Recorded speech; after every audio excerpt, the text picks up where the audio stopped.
voitures de Grand Prix sont un peu comme les hirondelles, elles reviennent chaque année sur les circuits avec le beau temps. Ici, Maurice Trintignant sur sa Lotus numéro 12, après le départ du 22e Grand Prix de Pau. Depuis 25 ans, le pilote français, il a 44 ans, participe à presque toutes les grandes épreuves. Le circuit de Pau lui porte bonheur ordinairement. Il a beau avoir le cheveu rare, il a encore bon pied bon oeil et il conduit sa vieille Lotus avec sagesse et virtuosité.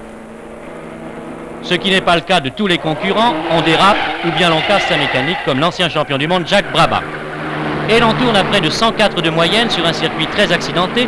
Trintignant n'a aucune difficulté à repousser toutes les attaques, même celle de la Ferrari numéro 6 de Ricardo Rodriguez, l'enfant terrible de la course automobile, qui sera sans doute la grande vedette de demain.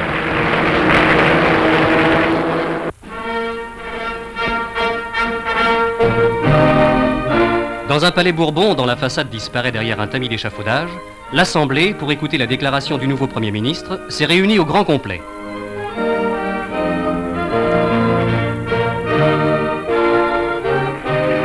Devant l'Assemblée, présidée par M. Chaban-Delmas, M. Georges Pompidou a exposé le programme de son gouvernement qui fait une large place au problème social.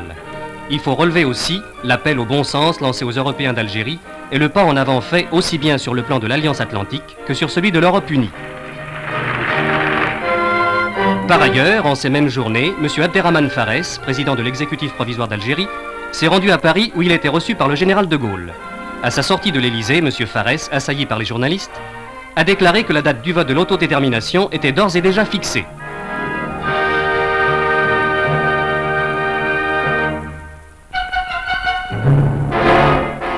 À Oran, qui s'oppose encore en multipliant des incidents meurtriers à l'application des accords d'Évian, de nombreux renforts ont investi la ville. Le commandement militaire a maintenant à sa disposition des forces suffisantes pour rétablir l'ordre. Le bouclage de certains secteurs névralgiques et des fouilles méthodiques ont permis de retrouver des documents importants et des armes. Est-ce pour bientôt le retour de la légalité à Oran ? Autrefois, les hôpitaux n'étaient que des centres d'hébergement relevant du domaine de la charité et destinés à recueillir les indigents. Certains bâtiments devenus vétustes et quelquefois sordides créent pour les malades un abattement psychique qui peut être une véritable hantise pour les hospitalisés. Avec la Semaine nationale des hôpitaux, la Fédération hospitalière de France nous permet d'apprécier les efforts accomplis. Le malade ne doit plus être seulement un cas pour les statistiques, un client pour les hôpitaux, mais un hôte.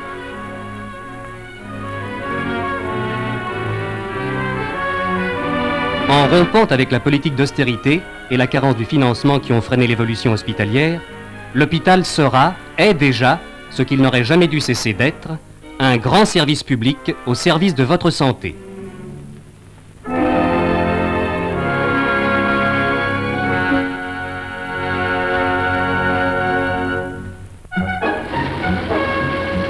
Notre époque, qui est celle de la technique, suscite et rend nécessaire l'expansion économique. Sur le territoire français, des fabrications de toute nature se développent, depuis l'industrie lourde jusqu'aux industries alimentaires. C'est ainsi que certaines brasseries comptent aujourd'hui comme des modèles du genre, quant à l'automaticité et son corollaire, la productivité. Mais de telles entreprises représentent des investissements considérables. Le Crédit National a été créé justement pour assurer par des prêts une part du financement et permettre à l'économie d'aller délibérément de l'avant. Son action touche tous les secteurs industriels et commerciaux. Dans le domaine encore neuf des produits chimiques, elle a permis la réalisation de la première fabrique de caoutchouc synthétique en France.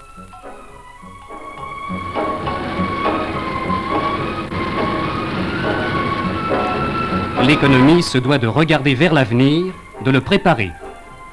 C'est pourquoi il importe d'investir dès à présent, d'investir largement.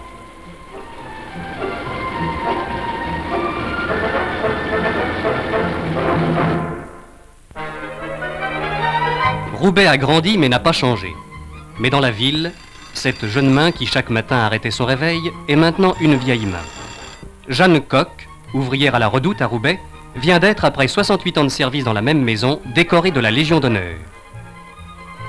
Et il est bien qu'une distinction de cette valeur vienne récompenser tant d'années au travail.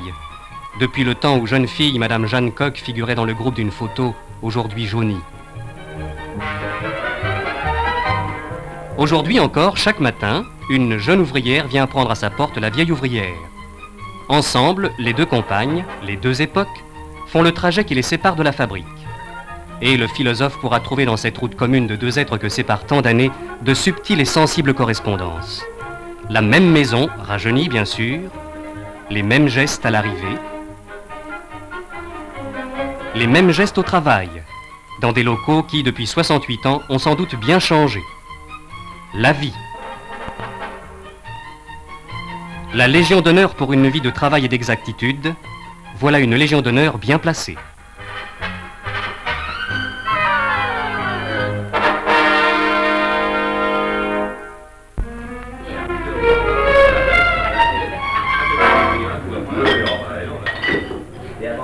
L'Ancien Régime, le Nouveau Régime, et la formule est valable pour les boissons comme pour les rythmes.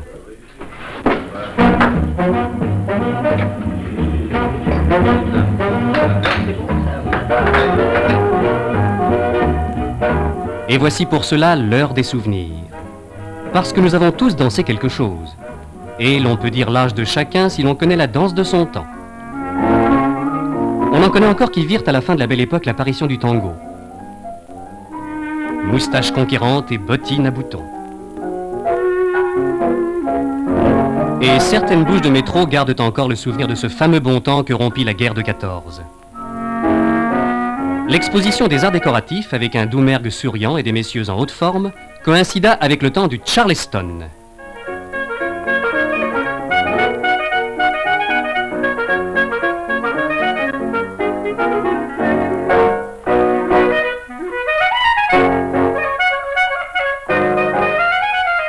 On vit bâtir la ligne Siegfried et la ligne Maginot aux accents du Lambeth Walk qui, parti d'un quartier de Londres, n'évita rien.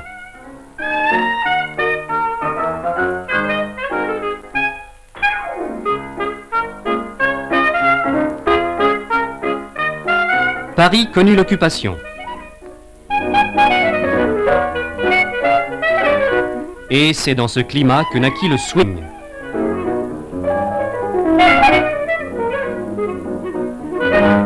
L'occupation se termina, le temps du swing aussi. Mais il y eut de bruyantes séquelles, le rock.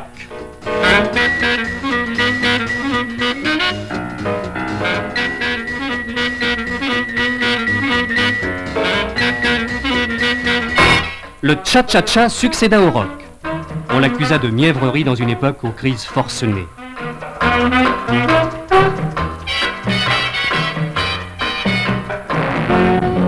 Puis, le twist vint, cette danse exceptionnelle qui exige un minimum de place pour un maximum de sensations. Mais le twist est-il en perte de vitesse? On parle d'une renaissance du tango.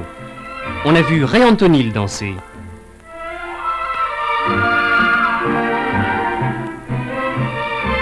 Le tango, avec Guy Béard, commence à compter ses champions. Allons-nous rajeunir de 60 ans?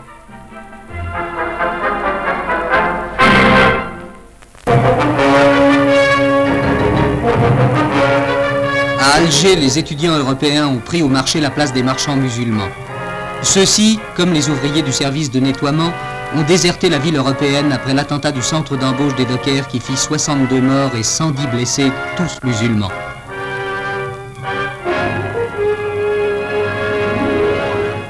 Ainsi, chaque jour, mesure-t-on davantage les graves conséquences de la violence entretenue par l'OAS. Sa plus spectaculaire manifestation en ces derniers jours aura été l'explosion du camion-citerne piégé dans le quartier des Tagarins. L'essence, la citerne en contenait 16 000 litres, propagea l'incendie tout au long de l'avenue. Bilan 3 morts et une trentaine de blessés. Mais le bilan aurait dû être plus tragique si, comme l'envisageaient les auteurs de l'attentat, le camion avait achevé sa course sur le quartier musulman bâti en contrebas. Et la fièvre d'Alger s'alimente chaque jour un peu plus à ces attentats qui sèment systématiquement la terreur et aussi la haine. Jusqu'ici, les musulmans n'ont pas répondu, mais ils désertent les hôpitaux habituels. À Climat de France et dans d'autres quartiers musulmans, le FLN a installé ses propres hôpitaux, où les blessés musulmans viennent chercher les soins des médecins musulmans et, dit-on aussi, de médecins européens. Le fossé, on le voit, n'est peut-être pas si définitif.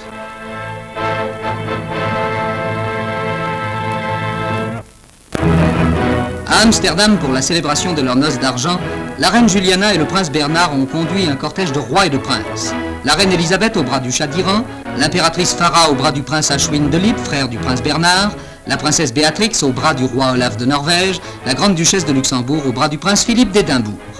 4 reines, 5 rois et des dizaines de princes et de princesses qui ont permis aux photographes de réaliser un très exceptionnel portrait de famille.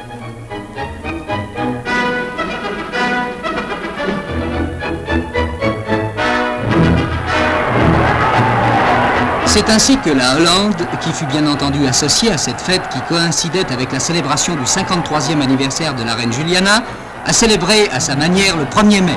Un 1er mai royal.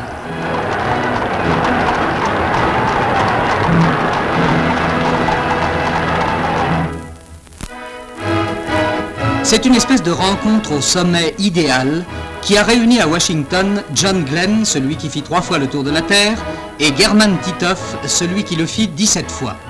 Ils ont considéré en connaisseur la capsule qui transporta Shepard et se sont racontés bien entendu des histoires d'astronautes. Ensemble, ils ont été reçus à la Maison-Blanche par le président Kennedy, mais aucune révélation marquante n'est sortie de la confrontation des 2 cosmonautes. L'Opéra de Paris est centenaire ou presque. Voici juste 100 ans que fut posée la première pierre. D'une vingtaine de projets qui avaient été soumis au concours et qui proposaient des monuments très différents, c'est le projet de l'architecte Charles Garnier qui avait été adopté à l'unanimité d'ailleurs. Garnier devait consacrer 14 ans à sa réalisation. Les travaux qui allaient permettre d'installer l'Opéra de Paris dans sa 12e salle, celle qui serait du reste la plus vaste du monde, devaient durer jusqu'en 1874. On put cependant assister en 1869 à la pose du célèbre groupe de Carpeaux, La Danse, et Garnier avait été en mesure d'offrir dès 1867 aux Parisiens la façade de son monument qui s'inscrivait dans le cadre des travaux du baron Haussmann. Enfin, en 1875, la République inaugurait l'œuvre de l'Empire. Mais c'est le Paris de 1862, celui qui célébrait au Grand Hôtel en présence de l'impératrice Eugénie la pose de la première pierre de l'opéra, que le Paris de 1962 a voulu faire renaître. Et à 100 ans de distance, les crinolines ont redessiné les figures du quadrille sur les airs d'Offenbach.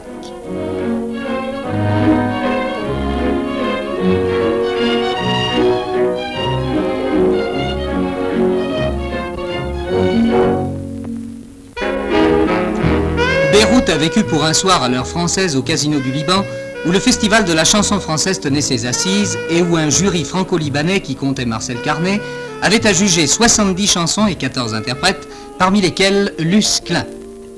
En pleine ville ce jour-là, si la voiture se trouvait là, si la poussière volait bas, c'était sûrement pour ça. Ils n'entendirent point partir la voiture et leurs écritures. Ils s'embrassaient, puis disaient « Je t'aime ». Et moi aussi.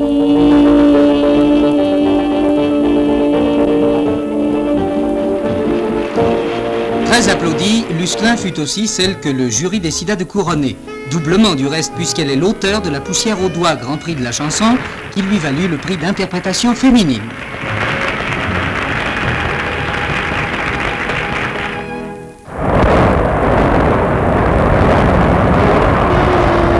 Le 13 novembre 61, à Gassitwil, une gerbe de feu avait jailli du puits, crachant vers le ciel plus de 600 tonnes de poutrelles et de tubes incandescents qu'on dut dégager à grand-peine. Restait l'opération principale, souffler la flamme comme celle d'un briquet.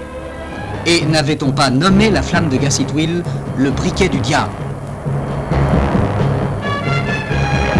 De 800 mètres de profondeur, on avait réussi à amener, grâce à des pompes énormes, le stock d'eau nécessaire à l'approche de la flamme.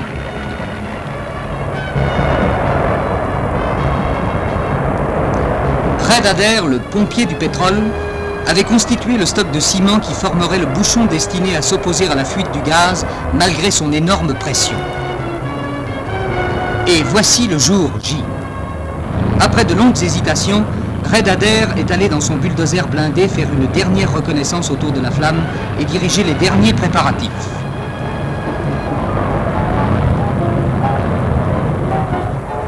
Dans la nuit, on a aménagé le fût de 140 kg de dynamite dont l'explosion doit souffler la torche.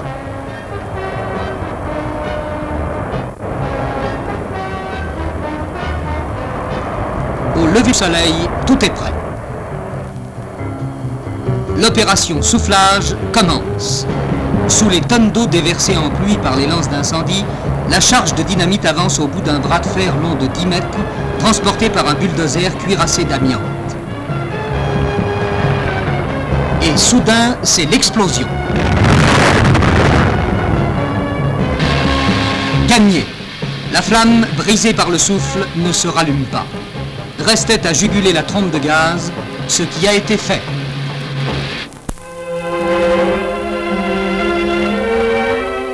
À elle seule, la couronne de l'impératrice Eugénie, la dernière couronne qu'une femme ait eu le privilège de porter en France, avec ses 1354 brillants, ses 1136 roses et ses 56 émeraudes, suffirait à faire voir 36 chandelles, et plus, à celles qui viendront se pencher au Louvre sur 10 siècles de joaillerie française. De Charles le Chauve à nos jours, ce sont, réunis pour un mois, des dizaines et des dizaines de milliards d'anciens francs de pierres précieuses et de joyaux. Au milieu des couronnes royales, dont l'une des plus belles est la couronne de Bohême, la vedette demeure parmi les pierres de la couronne de France, le célèbre Régent, l'un des plus précieux diamants du monde, 137 carats, que Marie Lexinska porta dans les cheveux et Napoléon au pommeau de l'épée du sacre. On trouvera là également l'évangéliaire de la Sainte-Chapelle, le sceptre de Charles V, et côte à côte, or et pierreries, l'épée des rois de France et la couronne de Saint-Louis.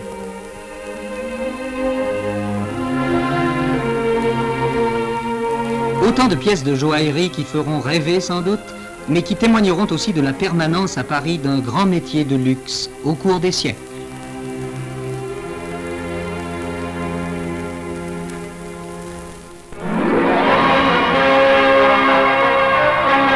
Pour le 17e anniversaire de la victoire de 1945, le général de Gaulle s'est rendu à l'Étoile pour s'incliner sur la tombe du soldat inconnu. Les heures dramatiques qui passent en ce moment sur le pays font un écho plus profond peut-être cette année à cette cérémonie anniversaire. La victoire de la France aujourd'hui, est-ce que ce n'est pas une victoire sur elle-même, dans l'union et dans la confiance?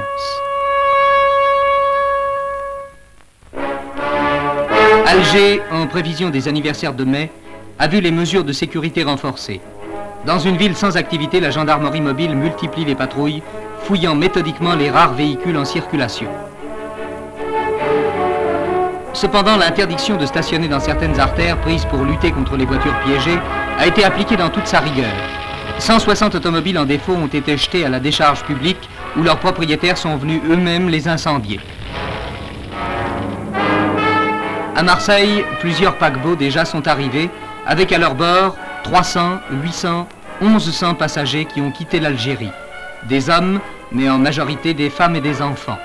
Des musulmans mêlés aux Européens. Voyage de vacances pour certains, mais pour d'autres, ce voyage n'est-il pas sans retour?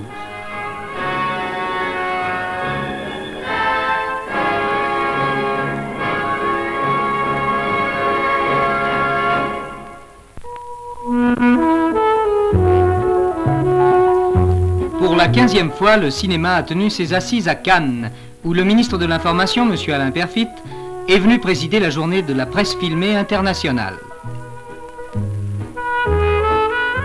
À la peine, chaque année, le cinéma d'actualité aura donc été aussi à l'honneur au cours de ce 15e festival qui sera le plus long de tous. C'est du reste le prix de la presse filmée qui devait ouvrir le palmarès. Attendons la suite. Pour l'heure, la foule ne songe qu'aux vedettes et les caméramens aux bousculades. Sophia Loren et Romy Schneider leur ont fourni les premières, parmi les plus réussies sans doute. Quant aux films, 34 sont à l'affiche de Cannes, un festival chargé.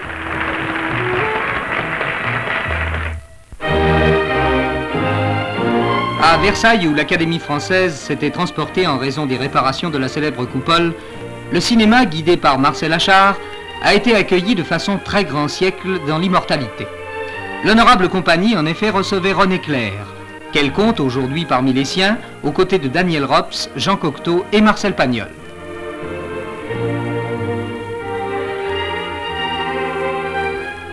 À ceux qui animèrent les premiers tableaux d'une si vaste féerie et qui furent les maîtres de mon métier, à ceux qui en sont les artisans et qui connaissent comme moi les déceptions, et les enthousiasmes d'une profession dont la loi est de faire le mieux possible pour le plus grand nombre, permettez-moi de dédier une pensée fraternelle au moment où votre compagnie donne à leur art ses lettres de noblesse.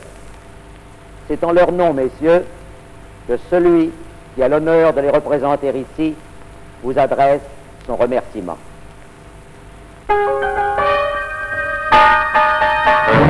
Poursuivant la réalisation de son programme atomique, la France a procédé le 1er mai à une explosion nucléaire souterraine dans le Hogar à une centaine de kilomètres au nord de Tamanrasset.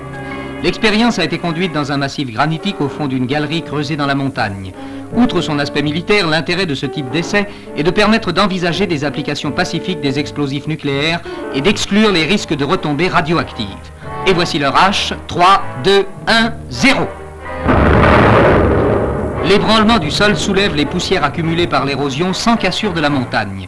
Elles ne sont pas radioactives, les émanations sont en permanence contrôlées pour déceler tout danger accidentel. À l'heure H également, mais une heure H retardée depuis 14 mois, les États-Unis ont lancé à Cap Canaveral la première fusée utilisant l'hydrogène liquide comme carburant. Montée sur un premier étage du type Atlas, cette fusée nommée Centaur a explosé en vol 50 secondes après son lancement.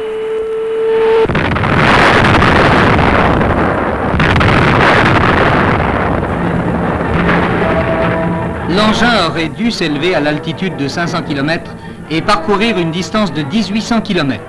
Cet incident amènera peut-être des retards pour le prochain vol spatial.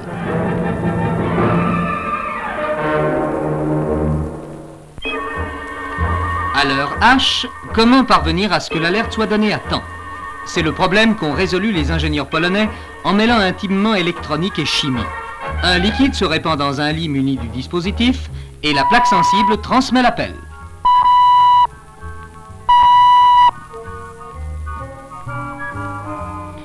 C'est là un progrès considérable.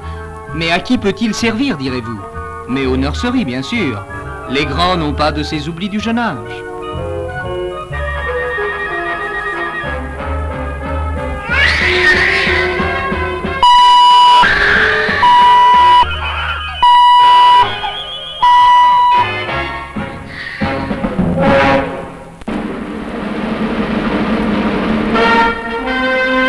Sous le ciel le plus bleu du monde et dans le décor le plus chargé d'histoire, Athènes a assisté au plus fastueux mariage de ces 10 dernières années. La princesse Sophie, fille des souverains de Grèce, épousait Don Juan Carlos, prince des Asturies, héritier du trône d'Espagne. Une première cérémonie religieuse se déroulait à la cathédrale catholique devant un parterre de rois et de reines, de princes et de princesses, où se retrouvaient vivants les plus beaux noms du Gotha.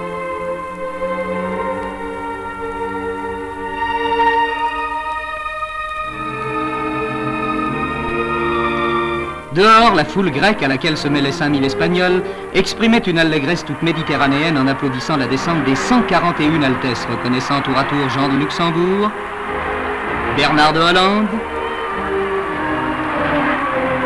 le comte et la comtesse de Paris et leur fille Anne de France, la reine Frédérica de Grèce et le comte de Barcelone, père de Don Juan.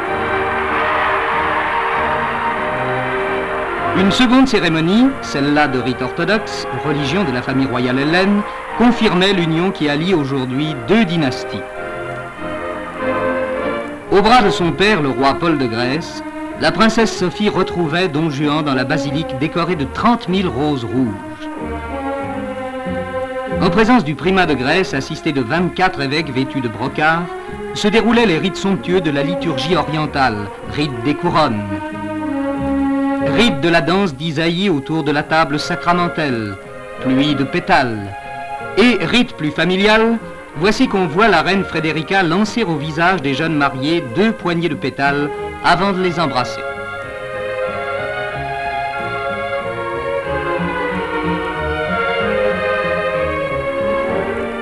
Le jeune couple va maintenant s'offrir aux acclamations au milieu des sonneries de cloches et des salves d'artillerie. Et ces 2 jeunes visages touchés par l'éclat de leur race et de leur élévation, la foule n'en voit plus que l'éclat de leur bonheur.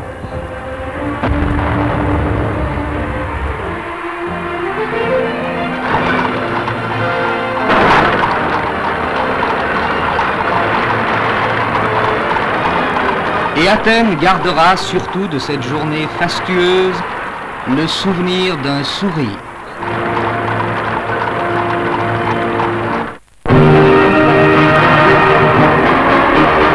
Pour son 16e voyage à travers les provinces, le général de Gaulle avait choisi le Quercy et le Limousin. C'est d'abord Figeac qui l'a accueilli avec cette chaleur humaine qui est l'une des vertus de cette vieille province. Le général de Gaulle devait s'arrêter ensuite à Oradour, qui fut en 1944 le théâtre de l'un des plus sauvages épisodes de la retraite allemande. Le monde entier connaît depuis le nom d'Oradour, dont les murs ruinés redisent le drame. À Limoges, le président largement applaudi devait reprendre les thèmes essentiels de la position de la France. L'Alliance Atlantique, a-t-il dit, est nécessaire au monde libre. Mais dans cette alliance, elle veut être la France, avoir sa volonté, sa personnalité, son âme et sa politique. Elle a d'ailleurs une tâche pratique à laquelle elle s'applique. Cette tâche, c'est la construction de l'Europe.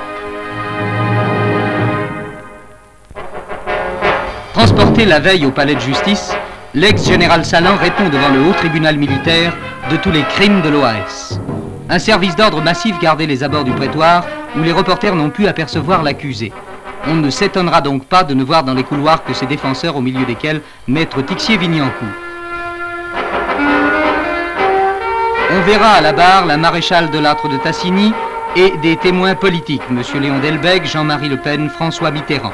Le plus retentissant, le plus douloureux aussi des procès d'aujourd'hui.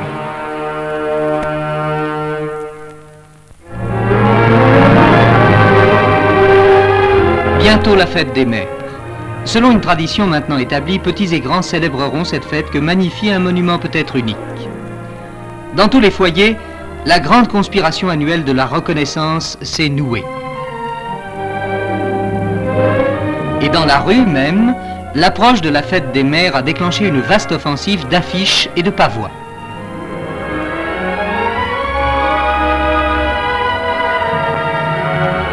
C'est l'heure où les tirelires se cassent, où les économies accumulées vont servir pour le bonheur des uns et aussi le plaisir des autres. C'est l'heure des cadeaux. Et quand on voit tant d'avenir devant soi, on a bien le droit d'attendre même une pluie de millions, ceux de la loterie nationale.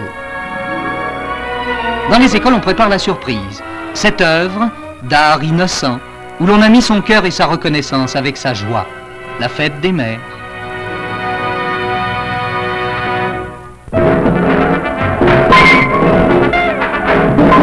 Le froid n'est pas ce qu'un vain peuple pense. C'est ce qu'une exposition démontre actuellement à Paris. Grâce au froid artificiel, s'entend, la chirurgie a réussi récemment un miracle. L'opération en hypothermie profonde, cœur et activité cérébrale arrêtée, toute vie suspendue. Les banques du sang qui ont permis de sauver des centaines de milliers de vies doivent leurs existences aux techniques du froid. Et c'est encore au froid qu'on doit de pouvoir conserver des organes vivants pour des greffes ultérieures.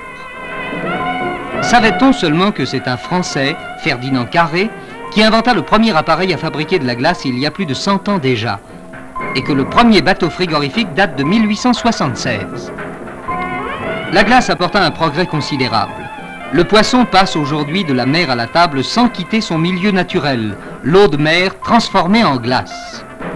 1 500 000 tonnes de denrées périssables, les viandes notamment, sont véhiculées chaque année par camion ou wagon frigorifique. Quant au réfrigérateur que possèdent actuellement 4 millions de ménages français, il est devenu un ustensile bien banal. Ce n'est cependant qu'en 1950 que l'industrie des réfrigérateurs ménagers a pris son essor, mais avec quel allant. Une grande usine aéronautique française a même mis son expérience au service de ce froid domestique, élément de luxe hier, devenu indispensable aujourd'hui.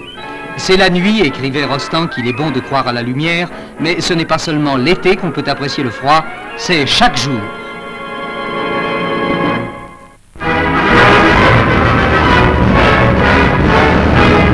Nuit de parachutistes sur la région de Haguenau, en Alsace. Des manœuvres, bien sûr, mais qui ont réuni l'ancien chef des para-allemands en Crète, le général Cros, et un ancien de la 2e DB, le général Massu. Pour la première fois, les parachutistes français et allemands participaient côte à côte à un exercice aéroporté. 1000 paras français, bérets rouges, et 600 paras allemands, casquettes grises avec armes et matériel, ont été ainsi largués ensemble avec l'appui des escadres de l'armée de l'air française et de la Luftwaffe. Un événement dans l'histoire mouvementée des deux pays.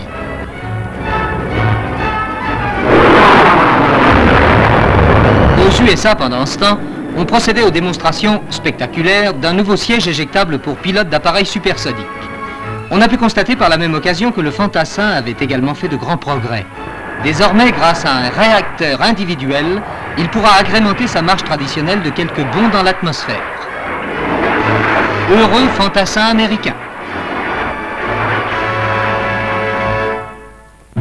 Dans un autre ordre de nouveautés, l'industrie automobile vient de présenter à Montlhéry 2 modèles de pneus, le Spécial et le B7, dont les journalistes spécialisés ont été conviés à apprécier les qualités en toute connaissance de cause, c'est-à-dire en faisant eux-mêmes l'expérience. Du Spécial, ses qualités de silence, grâce à une nappe axiale en textile nouveau et son confort. Du B7, son confort et son silence également, mais surtout sa réserve d'adhérence dans tous les cas difficiles, virage et freinage. Le nombre des accidents n'est que trop inquiétant aujourd'hui pour qu'on ne suive pas avec intérêt tout apport nouveau dans la sécurité.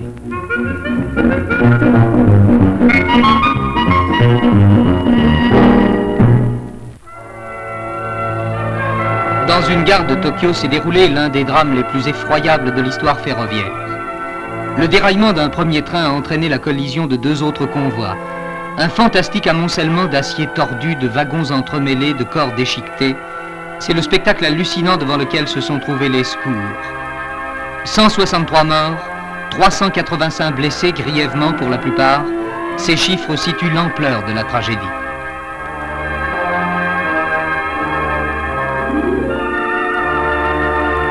La reconnaissance des victimes a donné lieu à des scènes particulièrement dramatiques. Devant la file des cercueils, une foule en larmes cherche à retrouver un être cher.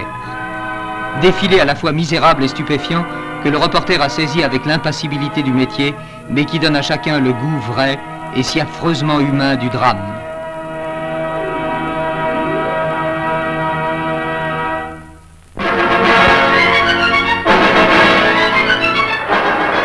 Après 9 mois de football insipide, le championnat de France s'est terminé par un sprint excitant de 90 minutes. 1h30 avant la fin du championnat, 3 équipes ont abordé presque au coude à coude le dernier match. Nîmes, légèrement détaché avec un tout petit point d'avance, suivi de Reims et du Racing Club de Paris, botte à botte. Des millions de Français ont suivi avec passion cet ultime spectacle à suspense. Ils auraient voulu être partout à la fois. La radio était là, justement, et elle était partout à la fois. À Monaco, 15h29, le Racing maillot clair culotte noire prend une option sur le titre en marquant son premier but. Pendant ce temps, que se passe-t-il à Reims? Toujours 0-0 devant Strasbourg, mais Coppa, numéro 9, pousse à fond ses partenaires.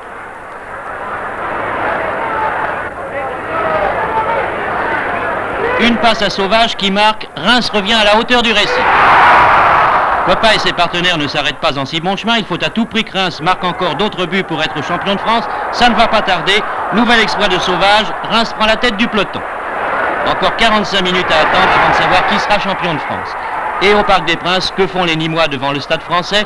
Pas grand-chose de bon, le score n'a pas changé depuis le début du match, les Nîmois en maillot foncé sont paralysés par le trac. Le titre leur échappe à cette minute précise, Kiba, l'avant-centre du Stade Français, marque un but qui vaut cher. C'est fini pour Nîmes, c'est d'ailleurs fini également pour le Racing, puisqu'à Reims, les buts succèdent aux buts.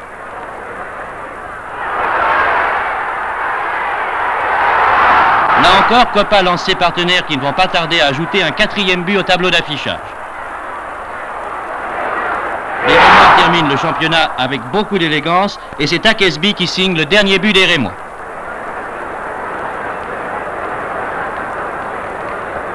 Les Rémois qui sont donc champions de France, mais regrettons que Reims ait attendu la dernière journée du championnat pour prouver ses qualités.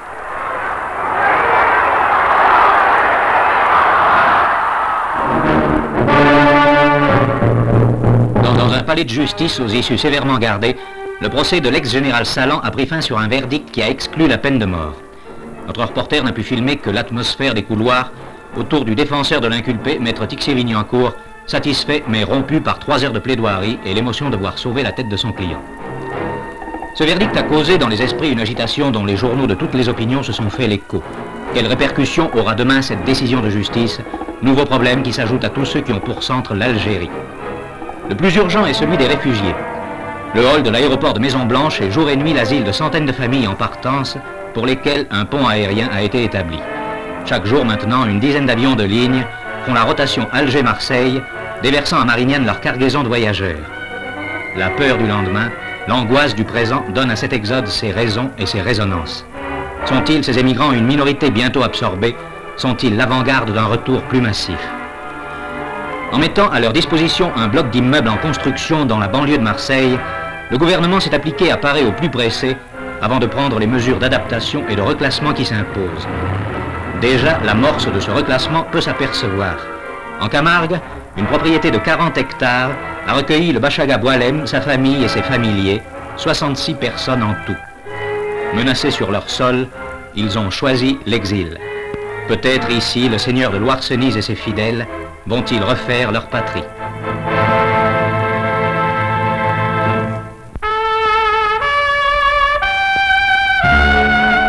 Le chapeau s'est mis à la mode de Bretagne. Il n'est plus possible de l'éviter, nos élégantes auront cette saison des chapeaux ronds.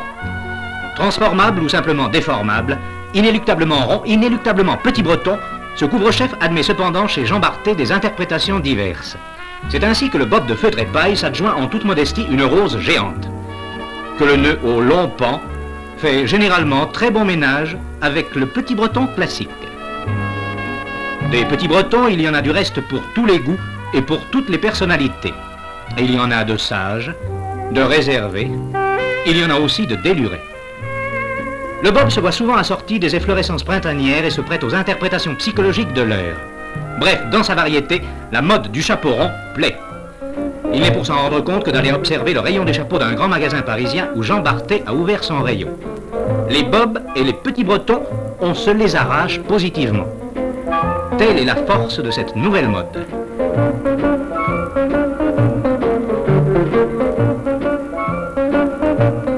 Elles ont des chapeaux ronds, comme dit à peu près la chanson. Vive donc les Bretons!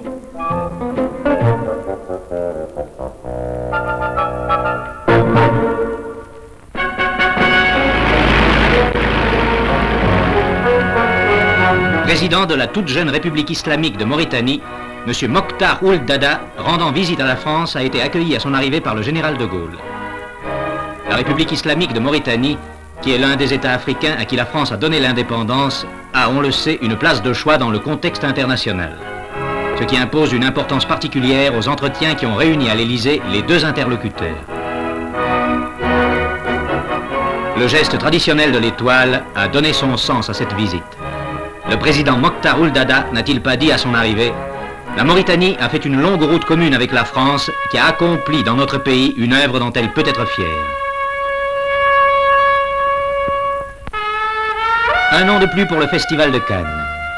Sophie Desmarais, la seule femme du jury, et le ministre de l'Information, M. Alain Perfit, ont clôturé cette 15e épreuve de fond qui a vu Edwige Feuillère remettre la Palme d'Or à Anselmo Duarte, le réalisateur du film brésilien La Parole donnée.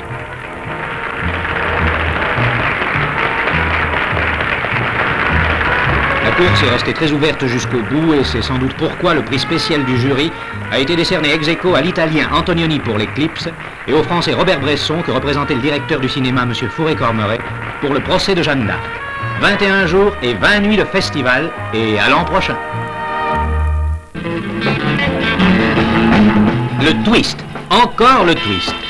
On croyait l'épidémie en voie de régression, elle continue de se propager.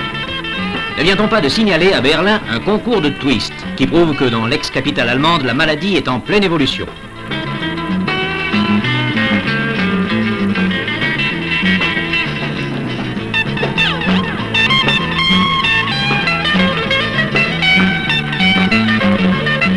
Les caméramens eux-mêmes ne semblent pas avoir échappé au virus. Faudra-t-il envisager une conférence au sommet ?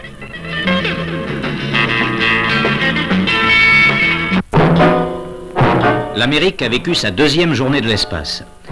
Il est 4h40 à Cap Canaveral. Un gentleman en combinaison argentée, sa petite valise à la main, prend l'ascenseur du Cosmos. À la 11e passerelle, l'attend la capsule Mercury Aurore 7. Scott Carpenter va rééditer l'exploit de Glenn. 3 tours de la Terre. Un événement banal en somme, et pourtant journalistes, caméramens et à travers eux l'Amérique et le monde sont saisis par l'émotion quand le jour paraît et que s'enlève pesamment la fusée Atlas. Pour la première fois, un télescope permettra de suivre le moment crucial de la séparation de la capsule et de la fusée lors de la mise sur orbite. Il a fallu 6 minutes. Maintenant, comme il le fera 3 fois, Carpenter vogue autour de la Terre. Sa voix précise que tout va bien à bord, hormis quelques ennuis dus à la température.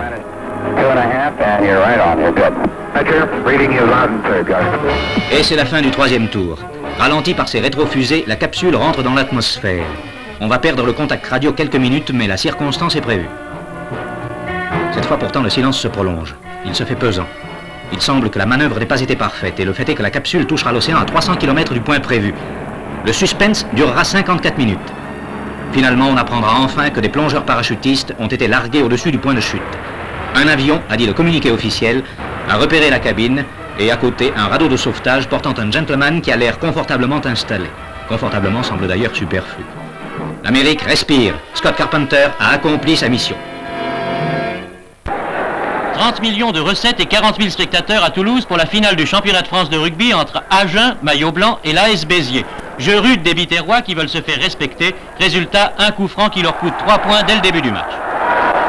Cela n'empêche pas Béziers, équipe complète et bien équilibrée sous la conduite de son maître à jouer Pierre Danos, de prendre l'ascendant sur Agen au cours de la première mi-temps.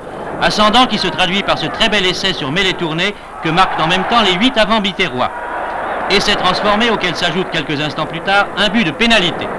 Béziers mène donc par 8-3 lorsque débute la deuxième mi-temps et sans plus attendre, Dedieu marque un drop, 11-3. Le match paraît gagné pour Béziers et c'est là que le miracle se produit.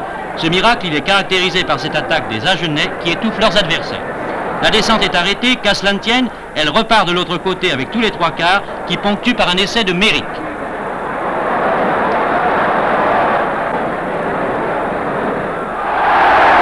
Il en sera ainsi tout au long de la deuxième mi-temps. Béziers qui perd toutes les balles à la touche n'a plus qu'une solution, défendre à tout prix son avantage. Et les attaques ne s'arrêtent jamais. Méric bouclé recentre au pied, l'un de ses avants a suivi, ça y est, 11-9. On est maintenant quasi certain que les Agenais vont gagner, d'autant qu'ils ne ralentissent pas leur rythme. Méric marque un nouvel essai transformé, 14-11, Agen est champion de France.